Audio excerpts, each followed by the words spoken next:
Alright, another day, another vlog. Meron tayo ditong 125 click. Bigla na mag-overheat. Pan-checking. Ayun na. Sira. Tapos yung radiator butas. Aray ko. Naantay pa natin yung may-ari. Kasi naganap pa ng pyesa. So, linisin na rin natin yung magneto niya. Alright.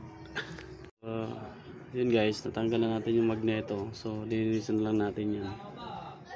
Habang wala pa yung may-ari ng motor. So, kapag balik niya, kasalpak na lang. So, since nasira na yung yung radiator fan niya. Ito. Buti meron tayong stock na ito na tinabi. Bibigyan na lang natin to.